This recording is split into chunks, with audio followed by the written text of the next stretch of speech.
Hello, hope you are having a good day. Let's look at the top crypto news from across the world. First up, Binance CEO says Terra crash was avoidable. Here's how.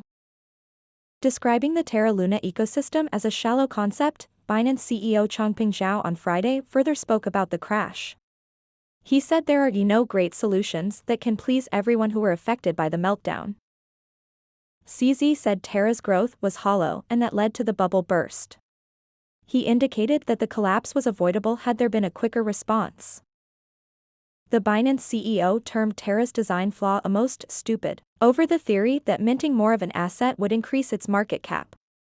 Printing money does not create value, it just dilutes existing holders, he added. Exponentially minting Luna made the problem a lot worse. He said, while Terra did have an ecosystem with some use cases, the speed of growth of the ecosystem did not match the speed of the incentives used to attract new users. The entire incident may have been avoided if the Terra team had used their reserves when the DPEG was at 5%.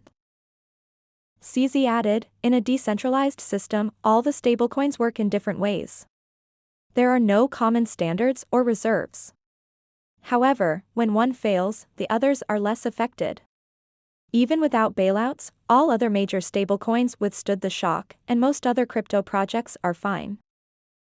Speaking about the impact of the crash, he said there were shockwaves sent throughout the entire crypto ecosystem.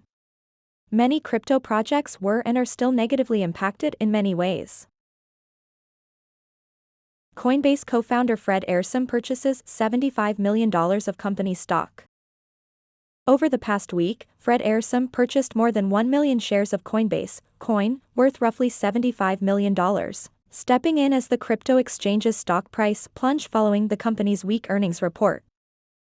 According to a Form 4 filing with the U.S. Securities and Exchange Commission, Ehrsam, through Paradigm, the venture capital firm he co-founded, purchased more than 706,000 shares of Coinbase on May 13 at an average price of about $70 each, or nearly $50 million worth. He then followed that up on May 17 with the purchase of another 385,000 shares, at an average price of roughly $65 each, or about $25 million worth. The purchases brought holdings of Coinbase by Paradigm to more than 3.6 million shares. Ehrsam also holds 1.1 million shares via trust. Last week's purchases came with Coinbase shares tumbling more than 70% in 2022, and off more than 80% from the all-time high hit shortly after the company's initial public offering 13 months ago. Ehrsam and related entities previously had been consistent sellers of Coinbase stock since that April 2021 IPO, unloading several $100 million worth of shares. Bill Gates doesn't invest in Bitcoin, says it does not add to society. Bill Gates, fourth richest person in the world and legendary founder of Microsoft, held an Ask Me Anything (AMA) on Reddit, which was proven to be true on Twitter, where he explained he does not invest in Bitcoin because it is not adding to society.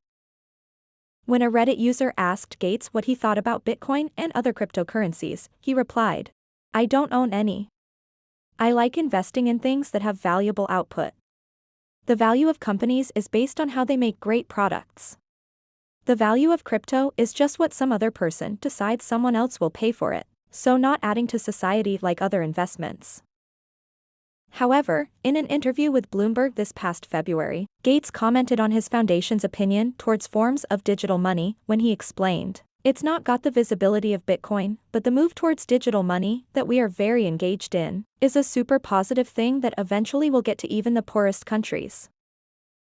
The issue is not the technological innovation of Bitcoin as a digital form of money or its ability to help poor countries, because Gates clearly supports that.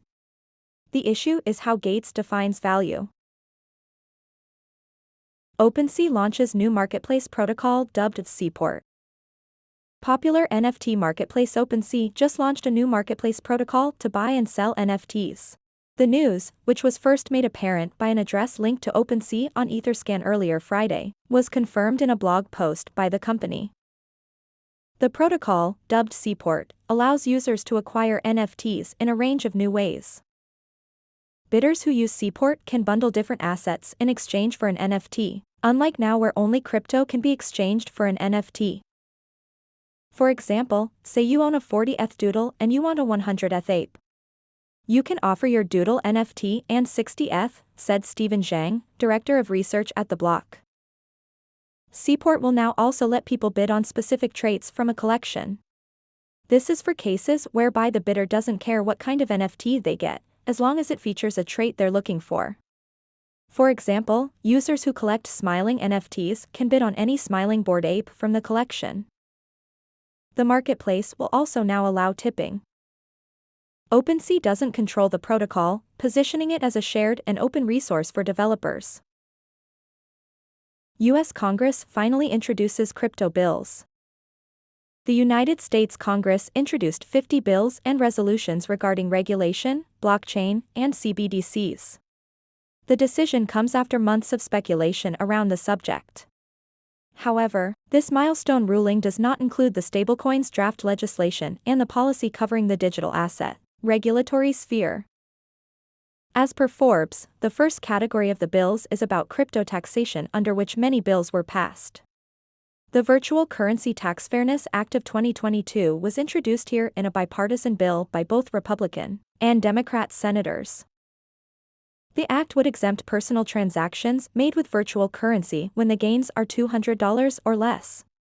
Congressman Tom Emmer is credited for introducing the Safe Harbor for Taxpayers with Forked Assets Act of 2021. This act would exclude any amount received as forked convertible virtual currency from gross income.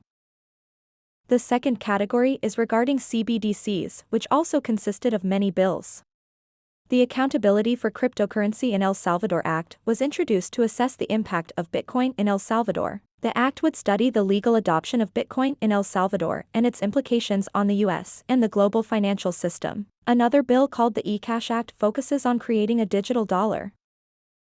Lastly, the third category focuses on clarity on the regulatory treatment of digital assets and digital asset securities. Among these is the Blockchain Regulatory Certainty Act, which offers protection for non-controlling blockchain services and software developers. The Token Taxonomy Act was introduced to address the challenges faced by the SEC in referring to digital assets and digital asset securities. Thank you for joining us today. If you like the video, please hit like and subscribe to the channel to stay up to date with crypto world.